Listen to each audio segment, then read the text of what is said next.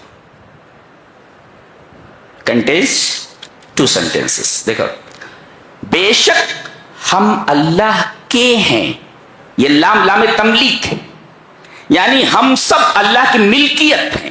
ملکیت ہے. میں کہتا ہوں کہ یہ میری ملکیت ہے, یہ دس ہینڈ کرچیف از مائن, یہ دستی میری ہے, اب میری ہے نا. اب میں اپنے اس ملک میں جیسا چاہوں تصرف کروں, پھاڑ کر پھینک دوں. جب میں میری ملکیت ہے تو I can do whatever I want. Who are you to question me? تم کون ہو تو سوال کرنے والے؟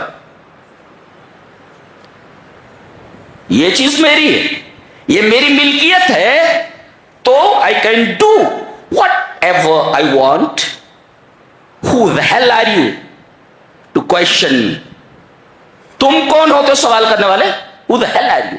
کون ہو تم؟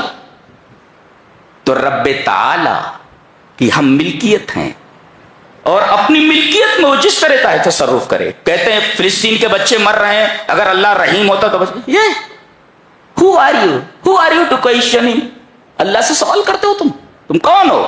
اس کی ملکیت ہے, جس طرح چاہے تصرف کرے. تم کون ہو؟ ارے بھائی میری دستی ہے, میں پھاڑ دوں, پھینک دوں اٹھا کر کے. کوئی ماہر مصور ہے, بہترین پینٹنگ بناتا ہے, اور اپنی پینٹنگ کو اٹھا کر کے سمندر میں پھینک دے.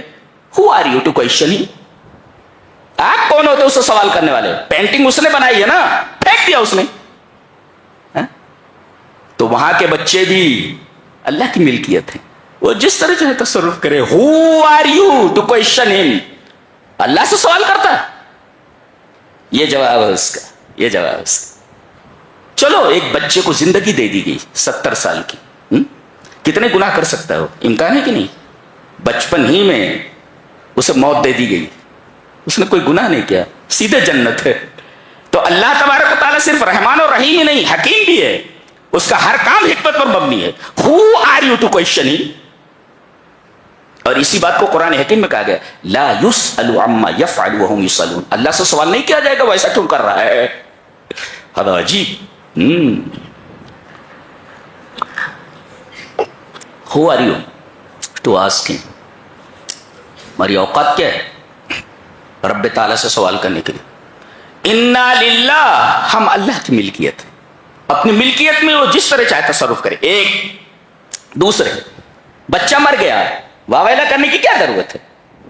اگر میں آپ کو یہ چیز دے دوں اور میری ملکیت ہو, اگر میں مانگوں تو آپ اگر صاحب ظرف ہیں تو آپ کو میری ملکیت چپ چاپ لوٹا دینی چاہیے, اور افسوس نہیں ہونا چاہیے. جی ملکیت میری ہے بھائی, ہینڈ کرچیف میرا ہے, یہ میں نے دیا ہے آپ کو, ملکیت ہے میری, میں مانگوں آپ نہیں دیں گے. قالوا انا للہ, ہم اللہ کی ملکیت ہے, اور وَإِنَّا إِلَيْهِ رَاجِعُونَ, اور اسی کی طرف ہم لوٹنے والے ہیں. جی اسی کی طرف ہم لوٹنے والے ہیں. یہ بچہ کافی ڈسٹرب کر رہا ہے, ہٹاؤ اس کو, ڈسٹرب کر رہے ہو تم, چل جاؤ. وَإِنَّا إِلَيْهِ رَاجِعُونَ, اور اسی کی طرف ہم لوٹنے والے ہیں. اچھا, جب آدمی یہ سمجھ لے کہ ہم سب کو ایک دن لوٹ کر کے جانا ہے, تو وہ دنیا کی پرواہ کم کرے گا, اور جو مصیبت آئی ہے وہ مصیبت اس کے اوپر ہلکی ہو جائے گی. تتہاون علیہ مصائب الدنیا, اللہ اکبر, کہ ایک دن ہمیں یہ دنیا چھوڑ کر کے جانا ہے, چند روزہ زندگی ہے, تو اگر یاد کر لے کہ ہمیں اللہ کی طرف جانا ہے تو مصیبت جو آئی ہے اس کے اوپر ہلکی ہو جائے گی. اس لیے کہ مصیبتوں کا تعلق احساسات سے ہوتا ہے. بہرحال ایک فلسفہ ہے وہ. بہرحال قالوا انا للہ و انا الیہ راجعون, ہم اللہ کی ملکیت ہے. جی, اور وہ انا, اسی کی طرف ہمیں لوٹنا ہے. اگر آدمی یہ سمجھ لے کہ ایک دن ہمیں جانا ہے, یہ دنیا کچھ بھی نہیں ہے, چند روزہ ہے یہ, تو آپ کے اوپر جو مصیبت آئی ہے وہ مصیبت آپ کے اوپر ہلکی ہو جائے گی. یہ تو فطری بات ہے. جی اچھا، ایک حدیث ہے کہ نبی اکرم صلی اللہ علیہ وسلم نے ارشاد فرمایا کہ جس آدمی کے اوپر کوئی مصیبت آئے اور یہ پڑھے کیا، انا للہ و انا الیہ راجعون اللہم اجرنی فی مصیبتی واخلف لی خیرا منہا، تو اخلفہ اللہ خیرا مما صبر. اگر آدمی یہ کہے، یاد کر لو کیا کہو گے کوئی مصیبت آئے تو، انا للہ و انا الیہ راجعون اللہم اجرنی فی مصیبتی واخلف لی خیرا منہا، بس. تو اللہ تبارک و تعالی اس چیز سے بہتر اسے عطا کرنے والا ہے جو چیز کھو گئی ہے.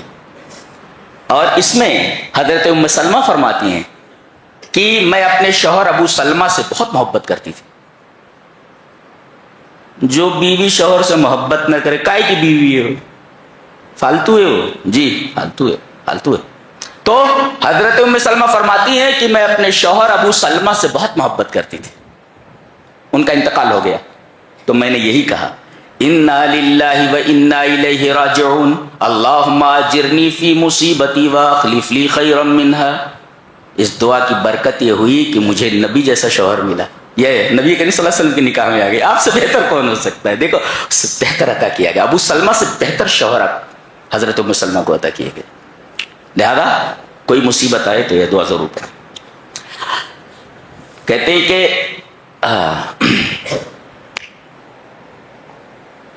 صابرین کو خوشخبری دے دو، انہیں 3 چیزیں ملنے والی. متوجہ ہیں پوری طرح؟ 3 چیزیں کیا ہیں؟ اولئک علیہم صلوات من ربہم.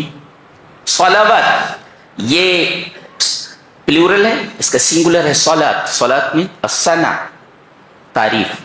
جی ورحمہ، اور رحمت یہ تمہارا نام ہے. واولئک هم المہتدون، ہدایت. اگر صبر کر رہا ہے ابھی تو 3 نعمتیں، ایک تو صلوات، دوسرے رحمت، اور تیسرے ہدایت. یہ صلوات کیا ہے؟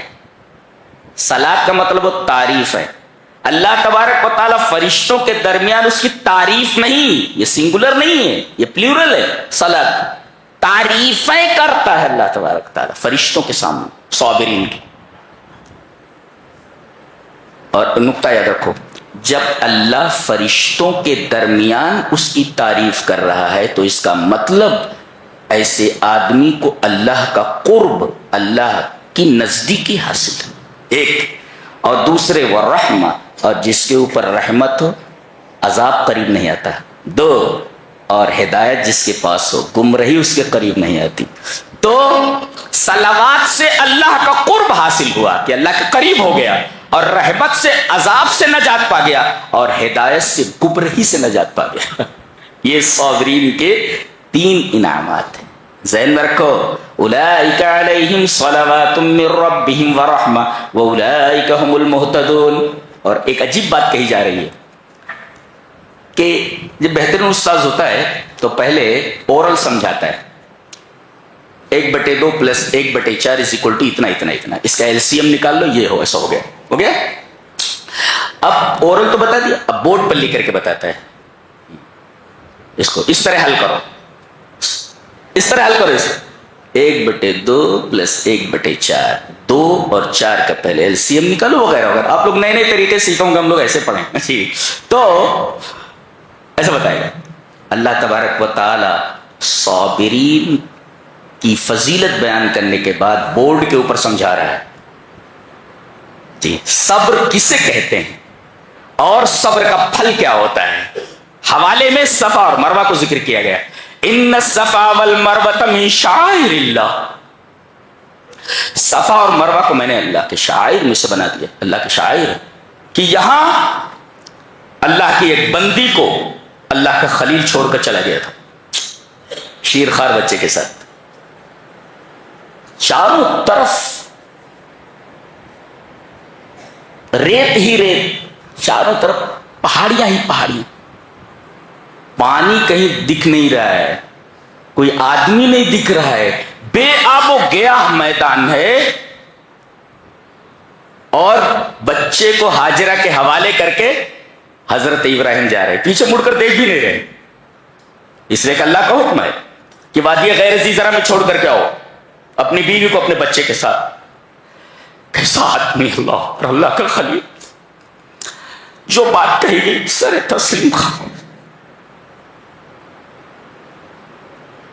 ذرا کسی جنگل میں اپنی بیوی کو اپنے بچے کے ساتھ چھوڑ کر بتاؤ کہاں سے جگر لاؤ گے ایسا؟ اللہ کا خلیل ہی ایسا جگر لا سکتا۔ جا رہے ہیں تو کہہ رہی کہاں جا رہے ہیں چھوڑ کر کے اس بے آب و گیا میدان میں؟ کہنے لگے اللہ کا حکم ہے۔ دیکھو یہ شوہر اللہ کا حکم، بیوی کہہ رہی اگر اللہ کا حکم ہے تو اللہ ہمیں ضائع نہیں کرے گا۔ اللہ اکبر، یہ بیوی اگر اللہ کا حکم ہے تو اللہ ہمیں ضائع نہیں کرے گا، اور ضائع اللہ اکبر۔ تڑپتے ہیں ہم لوگ جانے کے لیے وہاں جہاں یہ عورت دوڑی ہے صفا اور مروہ پر، صفا سے مروہ، مروہ سے صفا، ہمیں صحیح کرنا پڑتا ہے یہ عمرے میں اور حج میں۔ شاعر بنا دیا اللہ نے سے سمجھ میں آیا؟ یہ ہے صبر کرنے والی۔ بچہ پیاسا ہے، پانی چاہیے، دوڑ رہی ہے، صفا پر جا کر کے دیکھتی ہے کہ کوئی قافلہ ہو، کہیں پانی نظر آ جائے، وہاں سے مروہ آتی ہے، دیکھتی ہے، کہتا اللہ اکبر، کیا صبر ہے۔ یہ پریکٹیکل دکھایا گیا۔ سبحان اللہ، اولئک علیہم صلوات من ربہم بشر الصابرین۔ صبر دیکھنا تو اس عورت کو دیکھو اور اس کے شوہر کو دیکھو۔ ارے یہ تو چھوٹی بات تھی، کہا کہ بیٹے کو ذبح کرنا ہے تجھے، لو بیٹے کو ذبح کرنا ہے۔ کیا کلیجہ رہا ہوگا کہ بیٹے کو زمین پر گرا دیا اور چھری لے کر کے گردن پر رکھ دی۔ اتنی محبت کر سکتے اللہ سے، اللہ سے اتنی محبت کیسے کر سکتے کہ بیٹے کو زمین پر پٹک کر کے اس کی گردن پر چھری رکھتے ہوئے، کیونکہ اللہ کا حکم ہے۔ یہی چیز ہمارے درمیان ہے، ہمارے دلوں میں نہیں ہے۔ لات جوتے کھاؤ، پوری دنیا میں صرف لات اور جوتے کھا رہے ہو، تمہارے پاس کھونے کے لیے بچا کیا ہے؟ سب تو کھو چکے ہو قرآن حکیم کو چھوڑ کر کے۔ تمہارے پاس سب کچھ ہے سوائے قرآن کے، کھونے کے لیے بچا کیا ہے؟ تمہاری اوقات کیا ہے پوری دنیا میں؟ کوڑی کی اوقات نہیں ہے، کوڑی کی، اس لیے کہ تم نے قرآن کو سینے سے نہیں لگایا۔ سمجھ گئے جی؟ یہ ہے کوڑی کی اوقات نہیں۔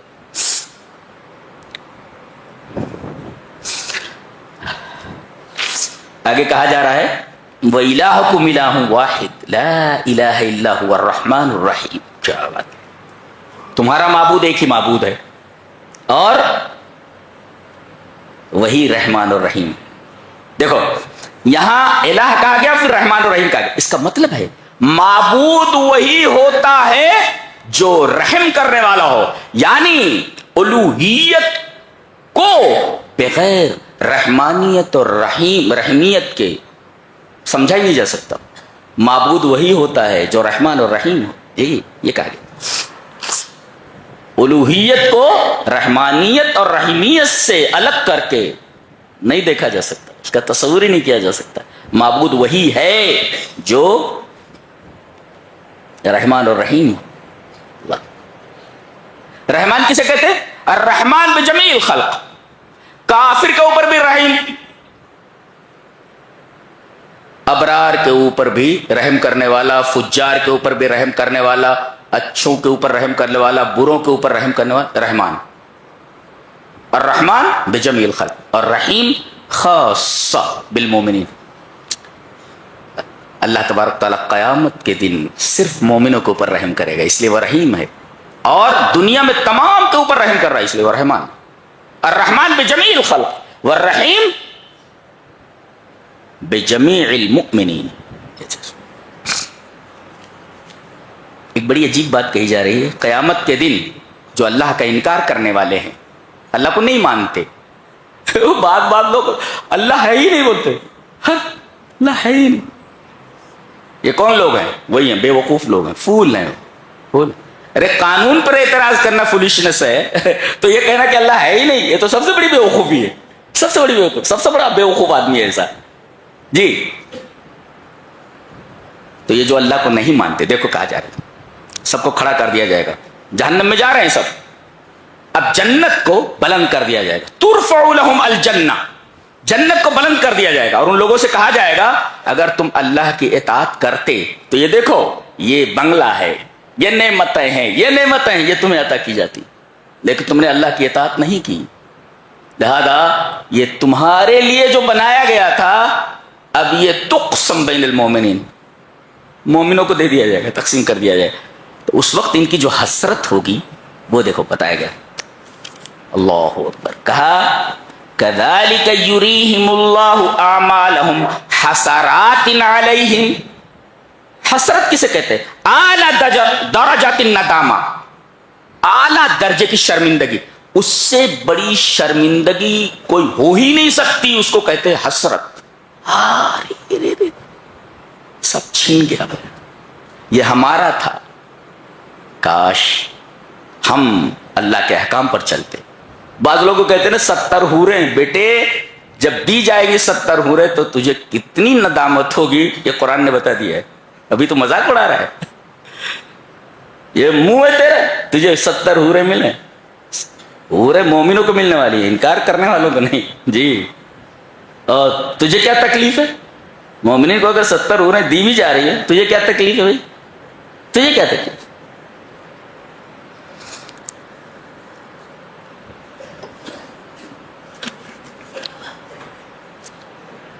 اس کے بعد یہ رمضان کا مہینہ ہے، اس کے بارے میں بات کی جا رہی۔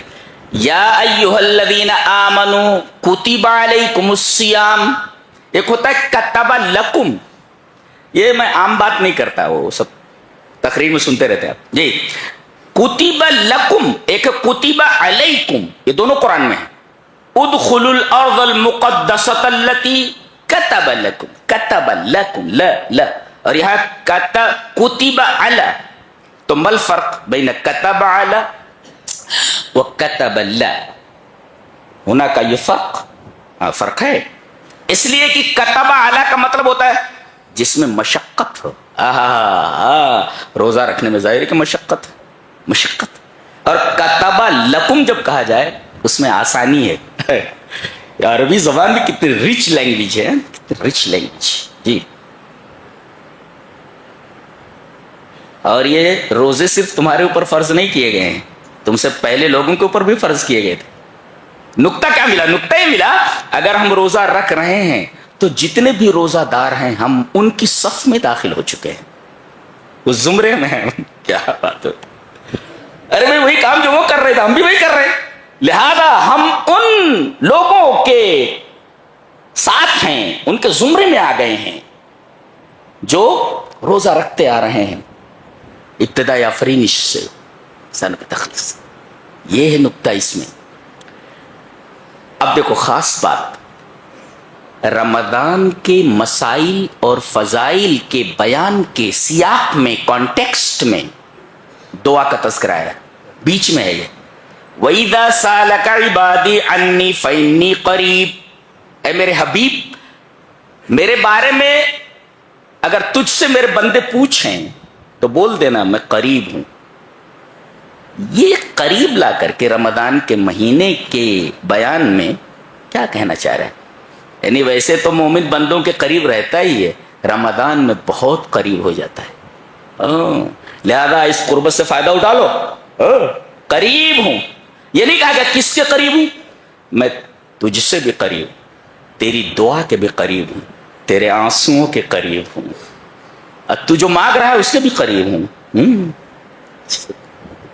کس چیز کے قریب؟ یہ نہیں کہا گیا، ہر چیز کے قریب ہوں، تیری نمازوں کے قریب ہوں، دیکھ رہا ہوں، تیرے آنسوؤں کے قریب ہوں، تیری دھڑکنوں کے قریب ہوں میں، اور میں تیری تمنا کے قریب ہوں، میں تیرے مطلوب کے قریب ہوں۔ مانگ کیا رہا ہے؟ اٹھا کر کے دے سکتا ہوں، میں قریب ہوں۔ کس چیز کے؟ یہ نہیں بتایا گیا، ہر چیز کے قریب ہوں۔ کیا بات۔ اچھا ایک نکتہ دیکھو، میں قریب ہوں، اجیب دعوت الداعی، میں دعا کرنے والے کی دعوت کو قبول کرتا ہوں. ہاں لا دعا هذا الدعوة هي الدعاء. تو هناك فرق بين الدعوة والدعاء؟ لا اكيد بالکل. کیا دعوت اور دعا کے درمیان فرق ہے, بہت بڑا فرق ہے. There big difference between two words.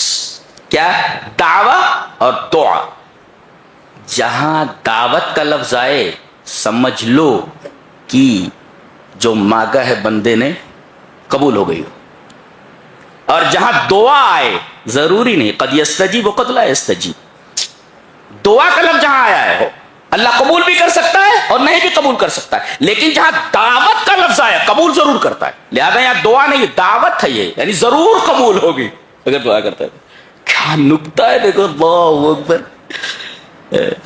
وہ میں تلاش کر رہا تھا کہ مل فرق بین هذین اللفظین, ان دونوں لفظوں کے درمیان فرق کیا ہے, وہ ملا.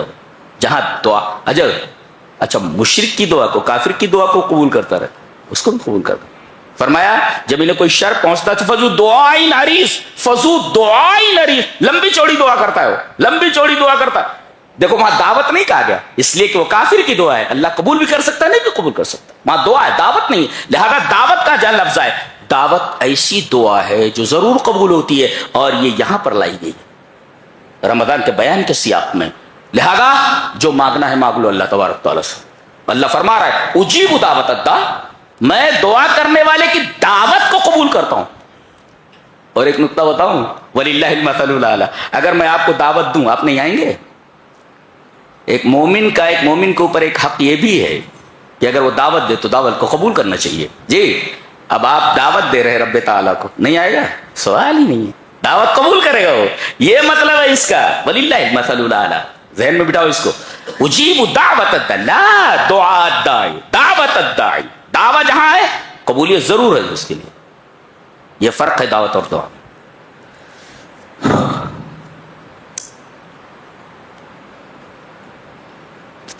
اس کے بعد کہا گیا ہے اس میں ایک عمل بڑا اچھا ہے, اعتکاف. جی وَأَنْتُمْ عَاكِفُونَ فِي الْمَسَاجِدِ قال ابن تیمیہ فلا اعتکاف الا فی المساجد. ابن تیمیہ نے فرمایا اعتکاف صرف مسجد میں ہوتا ہے. بعض مسالک میں عورتیں اپنے گھروں میں اعتکاف کرتی ہیں, هذا لا يجوز, اعتکاف نہیں ہوتا اس میں. ہاں مسجدوں میں اگر پردے کے ساتھ انتظام ہو تو عورتیں مسجد میں اعتکاف کریں. فتنے کا خوف ہو چھوڑ دیں, سنت ہے, فرض تو ہے نہیں. جی نیت کر لیں ثواب مل جائے گا انشاءاللہ. تو ایک چیز یہ ہے اعتکاف. اچھا اعتکاف سنت کیا ہے؟ رمضان میں آخری عشرے کا 10 دن, یہ سنت ہے. کیا آدمی 1 گھنٹے 2 گھنٹے کا طواف کر سکتا ہے؟ جی ہاں, هذا يجوز, جائز ہے. حضرت یعلا ابن امیہ کی روایت موجود ہے مصنف عبد الرزاق میں صحیح سند کے ساتھ کہ انی لامکث فی المسجد الساعة ولا امکث الا لاعتکف. جی میں مسجد میں ٹھہرتا ہوں 1 گھنٹہ, اور میں نہیں ٹھہرتا ہوں مگر اس لیے کہ اعتکاف کروں. یہ روایت بتا رہی ہے کہ 1 گھنٹے کا بھی طواف ہو سکتا ہے, لیکن رمضان میں مسنون طریقہ طواف کا یہ ہے, اس کا اعتکاف کا یہ ہے کہ آدمی 10 دن مسلسل اعتکاف کرے.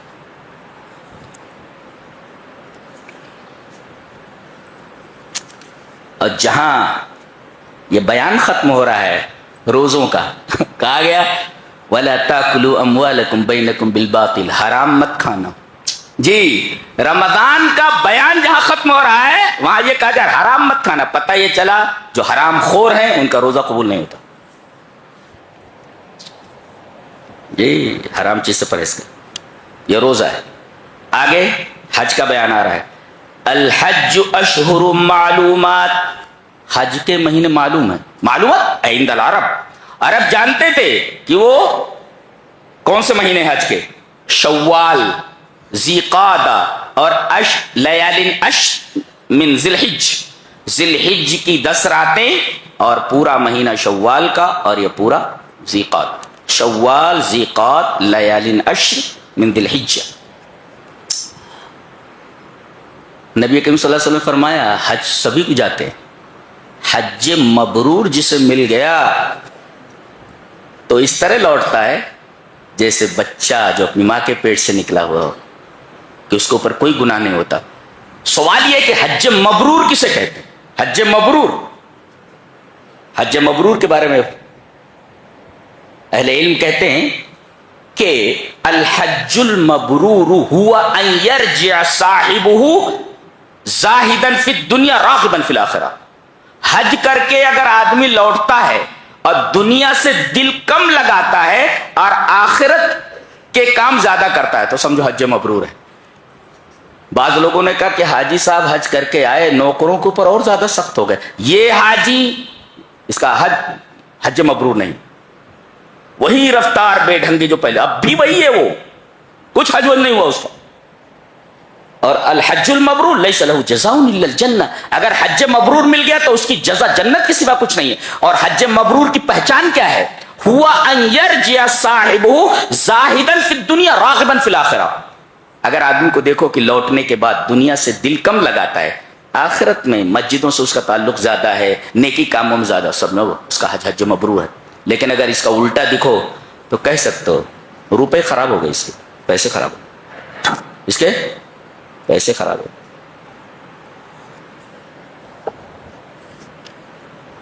جی اس کے بعد کہا گیا اچھا حج کرنے کے لیے نکلتے تھے زمانے جاہلیت میں تو بھیک مانگتے رہتے تھے، راستے میں بھیک مانگتے رہتے تھے۔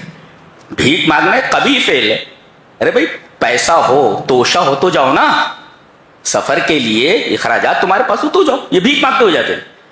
پہلے یہاں کے بھی حاجی جاتے تھے تو مسجد خالد بن ولید ایسی مسجدیں دیکھتے رہتے تھے کہ جہاں مفت میں کھانا مل رہا، مفت خور کہیں کے، تو فرمایا گیا کہ حج کے لیے جائیں تو 2 توشے لے لیں، 2 توشے، کیا؟ وَتَزَوَّدُوا، زاد مش توشہ، پروویژن، تو وَتَزَوَّدُوا فَإِنَّ خَيْرَ الزَّادِ التَّقْوَىٰ، تو سب سے بہترین پروویژن یعنی take provision with you for the journey. اگر آپ سفر کر رہے ہیں حج کے لیے تو آپ کو پروویژن لینا ہے، توشہ لینا ہے۔ اب توشہ، the provision is of 2 types, 2 قسم کا ہے، ایک ہوتا ہے میٹیریل اینڈ اسپرچوئل، ایک ہے مادی یعنی پیسہ ویسا ہو تمہارے پاس، اور پیسہ ہونے کے ساتھ ساتھ دوسرا توشہ تقوی ہونا چاہیے، تقوی۔ یہ وتزود، یہ کتاب ہے، اللہ اکبر، کتاب، اسی کو چھوڑنے کی وجہ سے لاکھ جوتے کھا رہے ہو، سب لاکھ جوتے کھا رہے ہو۔ جب تک اس کے جڑو گے نہیں، یہ حکومت ایسا کر رہی ہے، فلاں نیتا ایسا کر رہا ہے، ویسا کوئی کچھ نہیں کر رہا ہے، تمہارے اعمال ایسے ہیں کہ تمہارے ساتھ یہی سلوک کیا جائے، تم خود اس کے مستحق ہو، ڈیزرو کرتے ہو، تم ڈیزرو کرتے ہو تم۔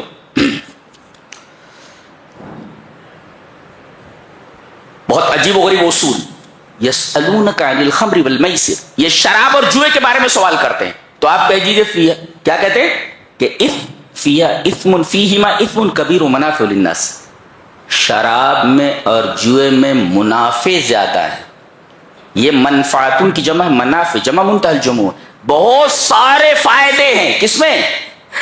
شراب میں، اور جوئے میں لگ گیا تو گیا، ہاں لگ گیا تو کروڑ پتی ہو گیا۔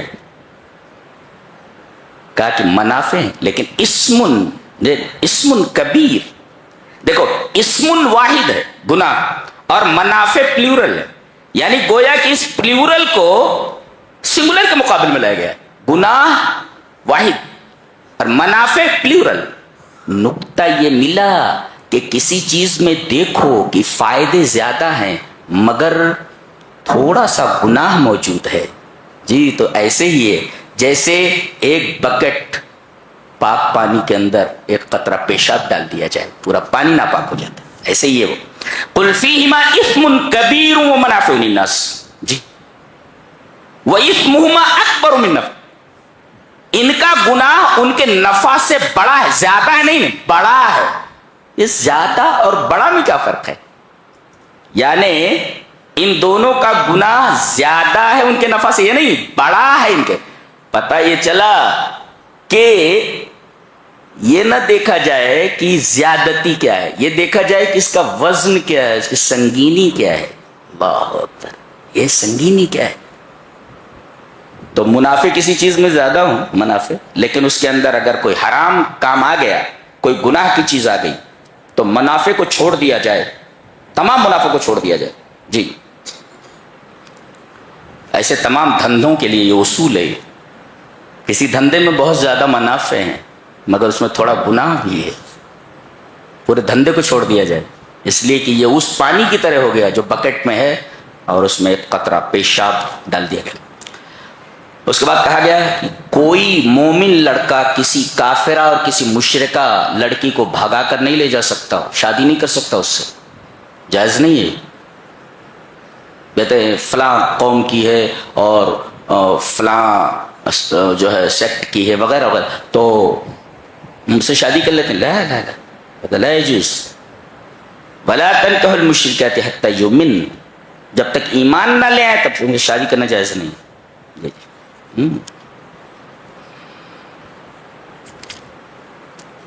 اب اصل چیز آئی. اب طلاق مرتان، طلاق دو بار ہے.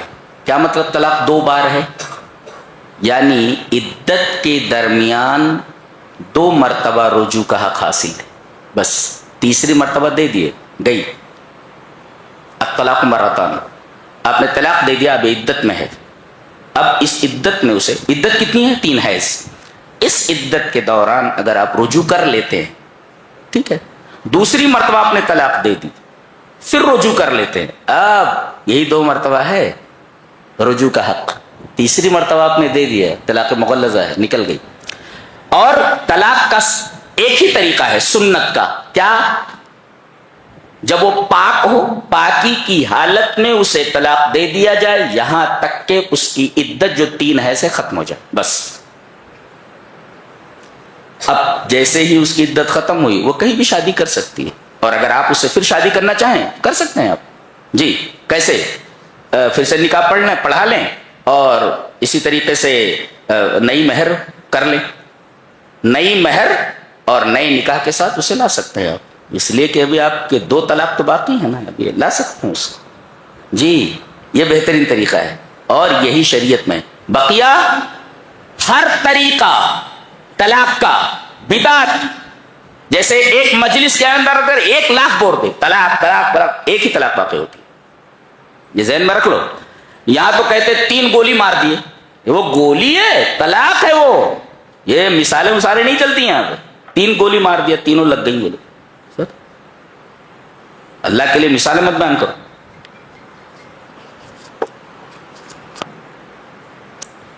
اور حلالہ لکھ لو، نوٹ اٹ ڈاؤن، اس کو اچھی طرح لکھ لو کہ there is nothing such as حلالہ in اسلام.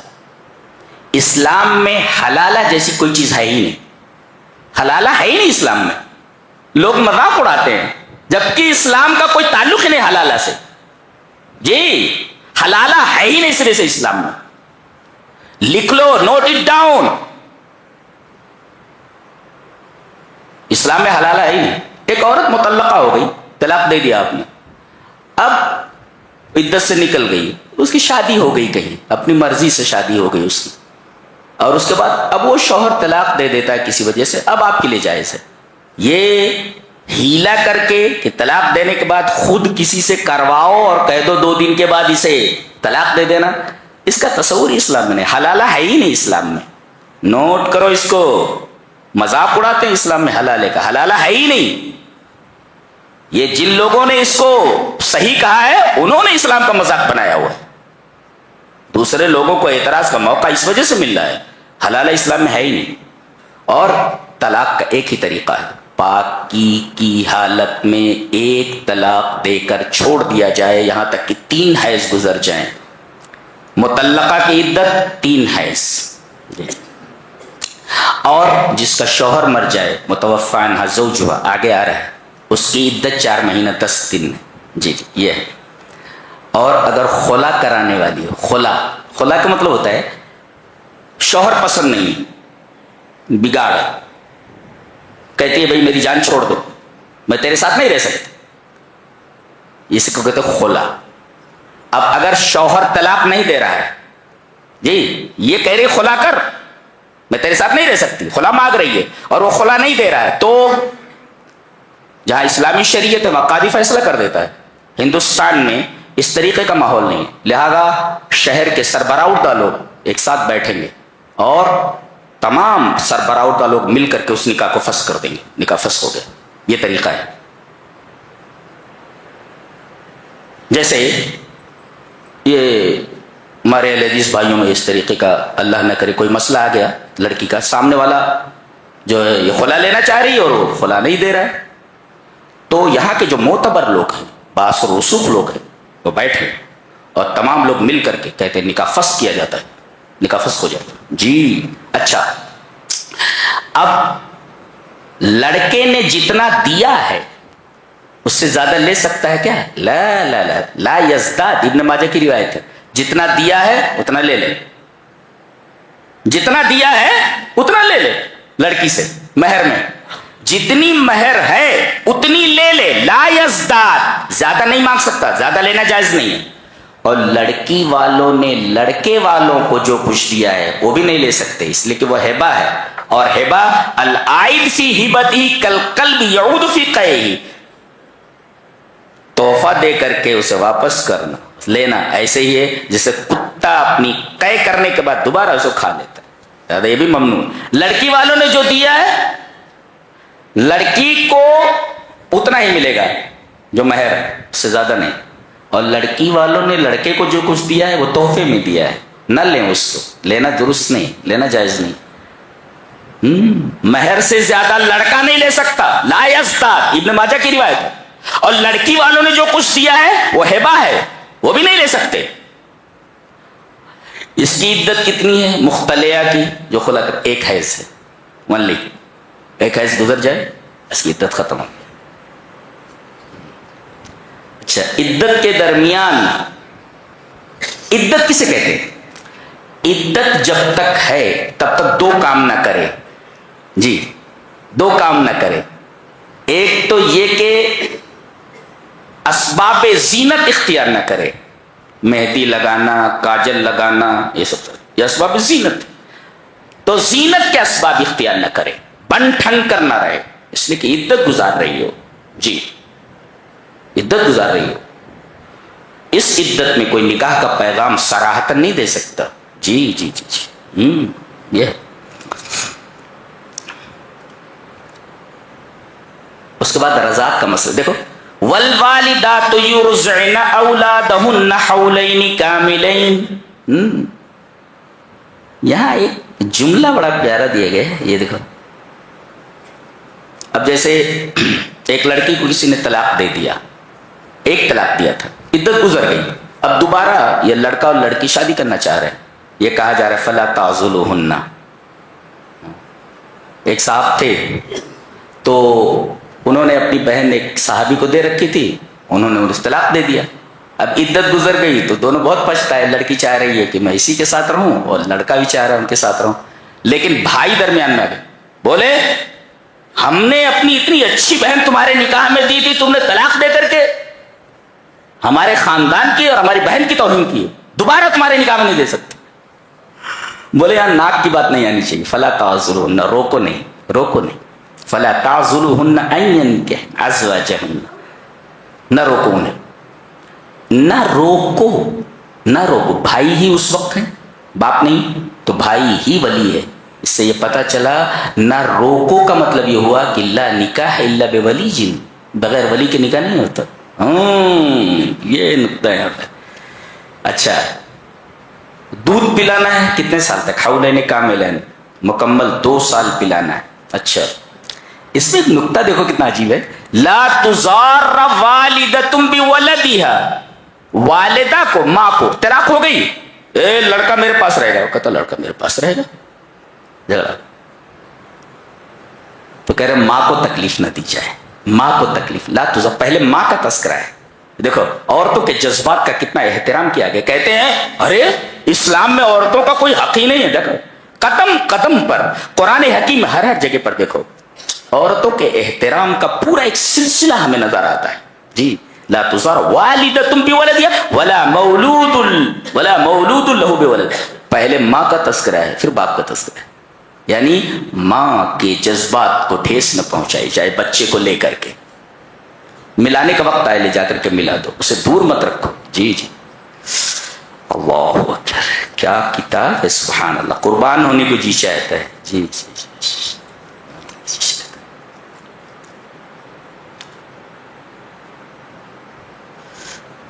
آگے بیان کیا جا رہا ہے کہ بنی اسرائیل جو تھے یہ جب اللہ کے احکام سے روگرداں ہوئے تو اللہ تعالیٰ نے عمالقہ کو, ایک قوم ہے بہت طاقتور قوم, ان کو اوپر مسلط کر دیا.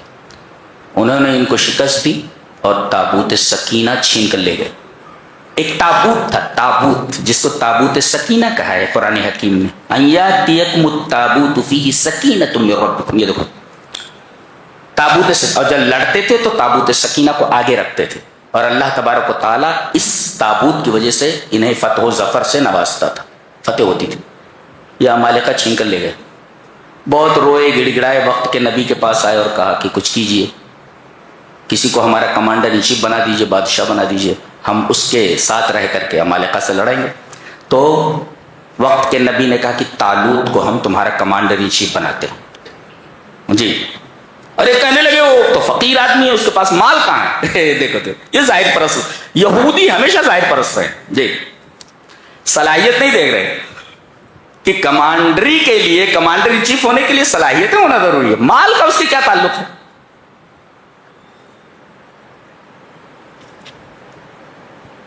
کہنے لگے انا یکون له الملک علینا, ہمارے اوپر اسے کمانڈر کیسے بنا سکتے ہیں. ونحن احق بالملک منه ولم یؤت سعۃ من المال, اس کے پاس مال ہی نہیں, فقیر آدمی طالوت.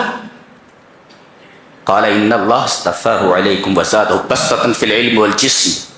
اس کے پاس لڑائی کا ٹیگ بھی ہے اور طاقتور بھی ہے. یہ دو چیزیں جو مطلوب ہیں لڑائی کے لیے وہ اس کے اندر موجود ہے. نقطہ یہ ملا کہ جو جس صلاحیت کا مالک ہو اس کو وہی عہدہ دیا جائے. اب کسی سبزی بیچنے والے کے ہاتھ میں آپریشن تھیٹر کا ٹیبل دے دیا جائے, کیا کرے گا, مریض کو مار ڈالے گا. تو جو جس صلاحیت کا مالک ہو اس کو اسی عہدے پر رکھا جائے. جی جی بہت سارے لوگ وہ ڈونیشن وغیرہ دے کر کے اسکولوں میں گھسے ہوئے ہیں اور پڑھانے کا طریقہ بالکل نہیں, کچھ آتا جاتا نہیں ان کو. بہت سارے لوگ ایسے گھسے ہوئے. تو بتایا گیا وزاد و بسطۃ فی العلم والجسم, جسم بھی اور علم بھی. بہرحال کہا کہ علامت کیا ہوگی ان کی بادشاہت کی, ہم کو علامت چاہیے. ظاہر پرست ہے.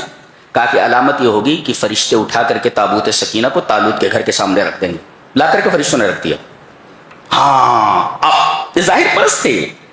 انہوں نے ایک دفعہ کہا بھی لن نؤمن لک حتی نری اللہ جہرۃ, ہم اللہ پر ایمان لا ہی نہیں سکتے جب تک کہ ہم اپنی آنکھوں سے نہ دیکھیں. یہ ظاہر پرستی ہے.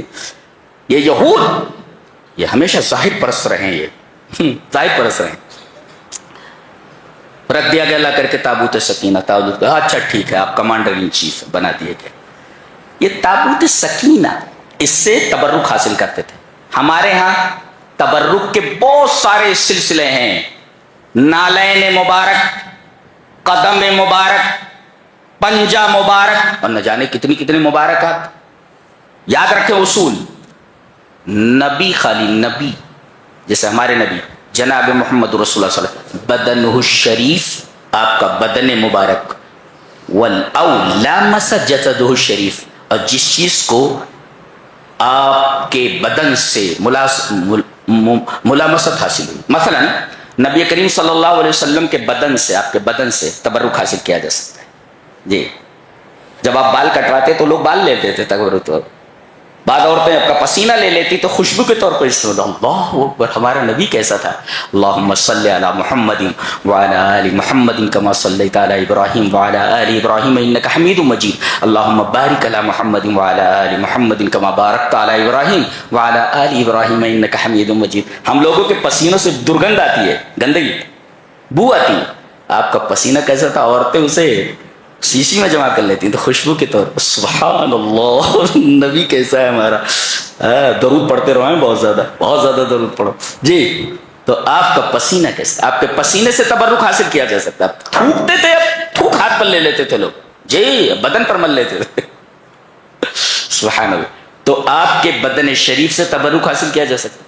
اور جو چیز آپ کے بدن سے ملامس ہو گئی, لگ گئی, مثلا یہ کپڑا ہے کرتا, تو چونکہ کرتا آپ کے بدن سے مل گیا ہے, بدن سے مل گیا ہے, لہذا آپ کے کرتے سے, ہر وہ چیز سے جس سے آپ, جو چیزیں آپ کے بدن سے لگی ہیں ان سے تبرک حاصل کر سکتے ہیں. حضرت ام سلمہ جب کوئی بخار زدہ ہوتا تو نبی کریم صلی اللہ علیہ وسلم کے کرتے کو بھگو کر کے پانی نچوڑتے اس کو پلا دیتی, شفا ہو جاتی تھی. تو نبی کے بدن سے اور آپ کے بدن سے جو چیز مس ہو, بس انہی سے, اور وہ بھی زندگی میں.